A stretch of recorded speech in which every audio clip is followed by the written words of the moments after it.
পূর্বে শশধর জীবী বারেকো হেরিলে যায় জীবনের যত দুঃখ জ্বালা।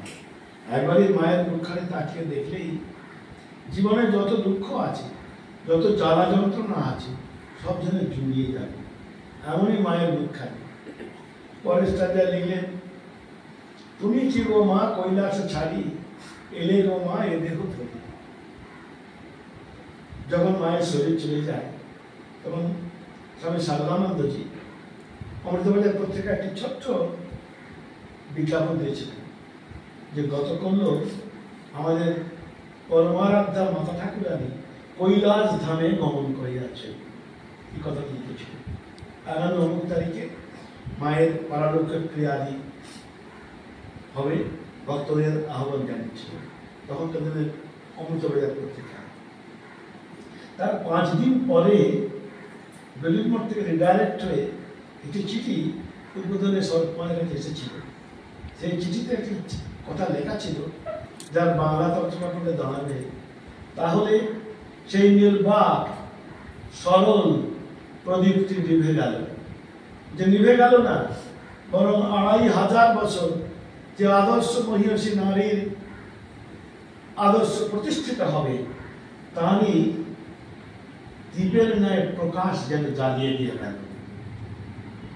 এই কমপ্লিমেন্টটি আমাদের কোনো বাঙালি ভক্ত লেখেনি, এটি লিখেছিলেন স্বামীজির বিখ্যাত শিষ্য জোসেফিন ম্যাকলাউড। এর বিদেশিনী মাকে চিনতে পেরেছি। মানবশঙ্কর দাশগুপ্ত, ডক্টর শান্তনু দাশগুপ্তকে আমি দেখেছি গুলবার্গে, রিসার্চ কলেজ ছিল। তার বাবা লিখছেন, জয়রামবাটিতে একটি কুঁড়ি ফুটিয়াছিল, এক অদৃশ্য জাদুকরের হস্তে পড়িয়া 20টি দলের পর দল মিলিয়ে একটি সহস্র দল পদ্মে পরিণত হইল।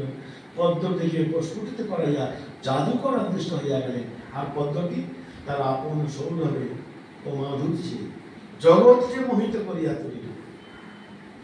এ হচ্ছে মানবশঙ্কর দাশগুপ্তের মায়ের সম্বন্ধে কমপ্লিমেন্ট। মা তখন কাশিতে আছেন, গোলাপ মা, যোগীর মা সবাই আছেন। মা একটি তখন তো ঠাকুরের শরীর চলে গেছে, মা একটি 8 পরে শাড়ি পরে বসে আছে, আর গোলাপ মা একটি চওড়া পাড় শাড়ি পরে জমিদার গিন্নির মধ্যে বসে আছে। একটি ভক্ত প্রণাম করতে এসেছে, কে মা আর কে গোলাপ মা বুঝতে পারছে, এই গোলাপ মাকে মা মনে করেছে, কে প্রণাম করছে, কিন্তু আমি নই, মাকে। আর দেখছেন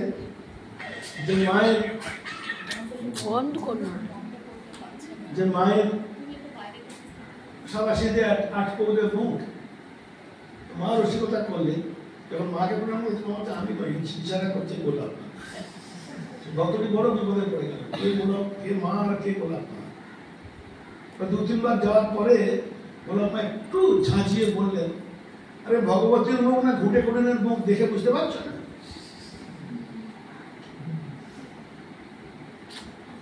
নিচে রাজা মহারাজ এসেছেন, তিনি বলছেন, আচ্ছা মা, এই সমস্ত পুজোর আগে শক্তির পুজো করা হয় কেমন?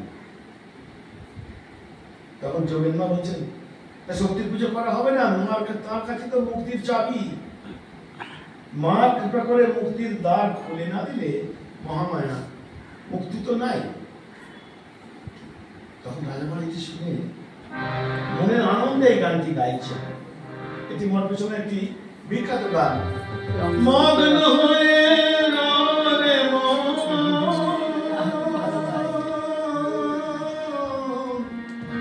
সব যন্ত্রণা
धीरे धीरे